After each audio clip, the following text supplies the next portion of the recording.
நடிகை ஸ்ருதி சண்முகப்பிரியா இரண்டாவது திருமணம் குறித்து மனம் திறந்து பேசியிருக்காங்க. அந்த விஷயம் தான் இப்போ சோஷியல் மீடியாவில் வைரல் ஆயிட்டு வருது. நடிகை ஸ்ருதி சண்முகப்பிரியா ஆரம்பத்தில் நாதஸ்வரம் சீரியல் மூலமாக தான் பிரபலமானாங்க.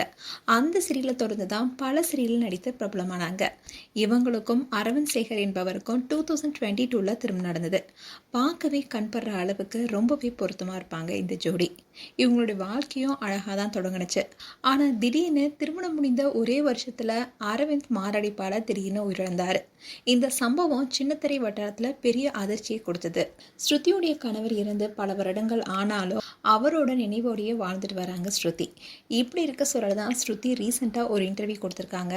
அதில் பல விஷயத்தை குறித்து மனம் திறந்து பேசியிருக்காங்க. அதில் ஸ்ருதி என்ன சொல்லியிருந்தாங்கன்னா, அரவிந்த் என் பக்கத்தில் இப்போ உயிரோடு இல்லைனாலும் அவனோட ஃப்ரெண்ட்ஸ் கிட்ட பேசும்போது ஆகட்டும், நான் தனியாக இருக்கும்போது ஆகட்டும், அவனை பற்றி மட்டுமே பேசுவேன், அவனை பற்றி மட்டுமே நினச்சிட்ருப்பேன். நான் நினைக்க அவனோட நினைவுகள் எப்போவுமே என் கூட தான் இருக்குது. அவன் இன்னமும் என் கூட வாழ்ந்துட்டு தான் இருக்கான். என்னுடைய அம்மா அப்பா அடிக்கடி சொல்கிற ஒரு விஷயம், இன்னொரு திருமணம் செய்து கொள்ளணும் தான். அதே மாதிரி தான் அரவிந்தோடைய அப்பா அம்மா கூட என்கிட்ட இன்னொரு திருமணம் செய்துக்கோன்னு சொல்லிக்கிட்டே வராங்க. அதே மாதிரி என்னோடய ஃப்ரெண்ட்ஸ் ஆகட்டும், என்னுடைய நலம் விரும்பிகளாகட்டும், நீ இப்படி தனியாக இருந்து கஷ்டப்படுறத கண்டிப்பாக அரவிந்த் நிச்சயமாக விரும்ப மாட்டான்னு சொல்கிறாங்க. ஆனால் தனியாக வாழ்கிறதோ இன்னொருத்தரை திருமணம் செய்து கொள்கிறதோங்கிறது அவங்கவங்க விருப்பமாக இருக்குது. ஒருவேளை வருங்காலத்தில் எனக்கு ஒருத்தரை பிடிச்சு நான் திருமணம் செஞ்சுக்கிட்டா கூட அந்த நபரை எனக்கு அனுப்பி வச்சது என்ன பாதுகாக்கிற என்னுடைய தேவதையான என்னுடைய கணவர் அரவிந்தா தான் இருக்குன்னு ஸ்ருதி சண்முகப்பிரியா பேசியிருக்காங்க. இப்படி ரொம்பவே கணவர் குறித்து உருக்கமாக பேசியிருக்காங்க.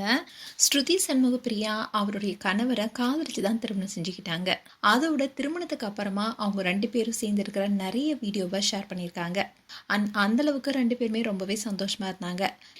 இவங்களுடைய கணவர் கார்டியக் அரெஸ்ட் காரணமாக தான் உயிரிழந்தார்.